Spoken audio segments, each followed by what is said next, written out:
we gotta talk about this. This Chinese animated feature has some of the best fighting spectacles I've ever witnessed. From the choreography to the top tier animation and insanely dynamic backgrounds. We'll be analyzing the animation of The Legend of HEI 2. The first movie was beautiful, but the second is the reason I'm making this video. It follows a young spirit called Shohei and his master's former apprentice, Adeoye, who try to uncover the identity of a mysterious assassin and foil his plan. There won't be spoilers in this video, but I hope it encourages you to check it out. In this video, we'll be discussing the visuals, the animation style, and finally, the background animation, the visuals. First of all, this movie just looks breathtaking. They were not afraid to use bright and beautiful colors, but they also used darker or less saturated colors for mysterious and moody scenes like these, and played darkness against light for a scene like this. In terms of the visual style, the backgrounds caught my eye the most. They were detailed and had an almost Ghibli style to them, but with a less muted palette than most Ghibli films. The drawing style looked anime-inspired and had realistic anatomical proportions, which I love. The characters are well thought out and appealing. My favorite character designs were Nocha, Master Wu Shen in this sick t-shirt, and Luya in the airplane scene. I'm not a huge fan of the thickness of the lines and the line weight used in some shots. This is personal preference, but these were more than made up for with the animation style. Take a look at this. What separates this donghua from most anime I've seen is their attention to the principles of animation. Now I know movies and series have different budgets, different animators have their own style, and time constraints vary from project to project, but for whatever reason, this movie seems to follow the principles quite well. Take this scene for instance, where Wuxia is taking a seat in Nocha's house. It obeys the ease in, ease out principle. He sits on the beanbag and then relaxes. His body slows down as it gets to the end of the motion.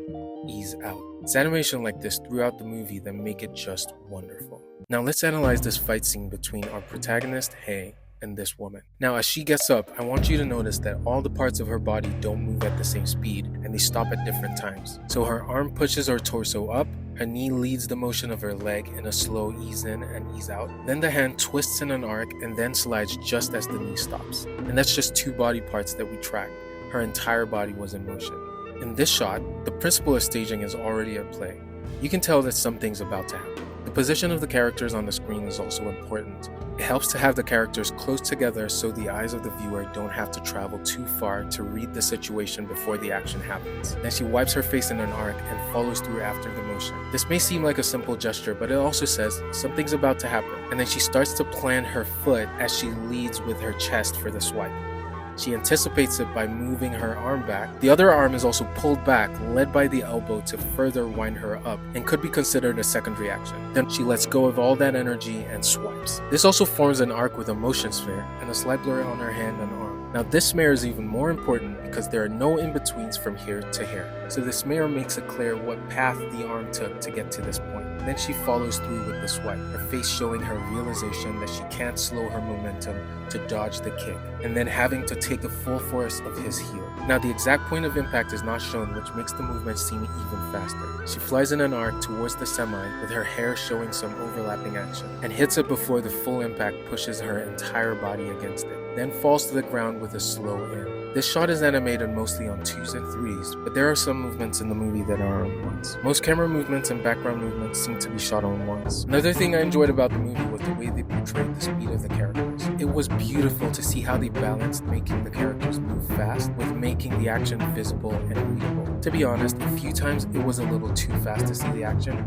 but when they got it right, they got it right. The background animation. I'm sure we saw the movement of the semi in the last scene, but that's the tip of the iceberg. The fight scenes in this movie would not have been as incredible without the camera work. Some good quality 3D work went into this. Kinda reminds me of a technology Disney used in movies like Tarzan. It was called Deep Canvas, and it allowed the 2D characters to move through and around a 3D background that looked painted, which resulted in a 2.5D look. All in all, this movie is an animation feast, and y'all should definitely give it a watch. Let me know what animated movies or shows you like me to analyze next. Thanks for watching, please like and subscribe. Bye.